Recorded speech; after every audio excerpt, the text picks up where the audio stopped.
Let's go over side kicks and leg circles. I typically like to pair these together because it's a great activation warm up for your posterior chain, your glutes, your hamstrings, and also to gain some hip mobility on the other leg. So to start, we are going to get our legs or your calves on the ball. Let's focus on setup position first. So you are going to lie flat. You can have your arms out on the side, and this will help you to create some balance as you learn the exercise or get better at it. We are going to push into the ball with one leg, activating our glutes, our hamstrings.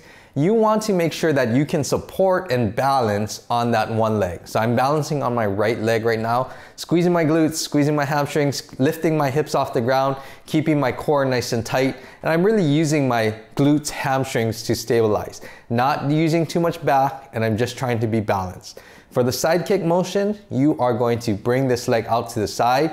True hip abduction. My toe is still pointing out, so I'm not trying to rotate out like this. Just as far as I can go, keeping my leg neutral and my foot pointing up and back in. You don't have to hold it. It's going to be nice and controlled and back in. We are going to do 10 on one side, or you can do more, but typically I do 10. And then after that, we are going to try to keep our hips up, balance on the other leg, same position, squeeze my glute and my hamstring, and do 10 on this side. I'm really trying to reach the outside of my ankle or outside of my heel out to the side, keeping that toe pointing up. Body is nice and still and stable, and I am going to do 10. After that, if you need, take a little break.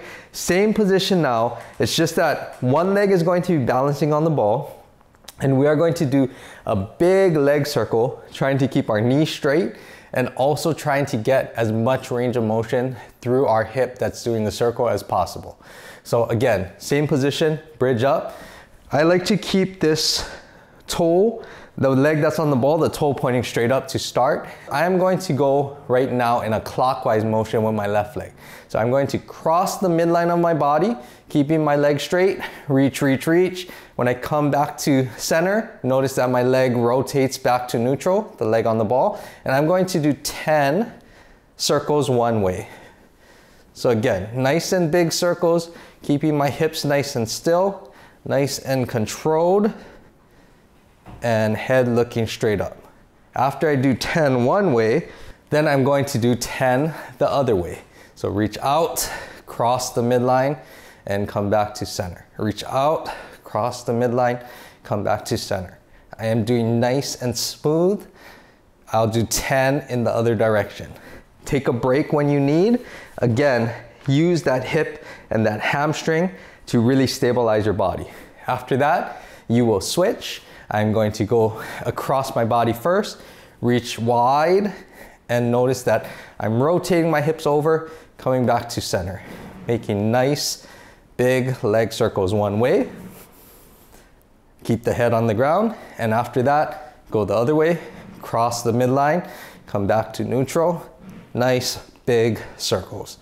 And this is side kicks and leg circles. Be as stable as you can, and this is a great way, again, to get those muscles firing. It's a great way to build stability and more strength as well as you're mobilizing the other hip. So work on this. Side kicks, just straight out to the side. Leg circles, you'll do leg circles one direction, switch directions, and switch legs. Great way to turn on these muscles, stabilize your core, and focus on control.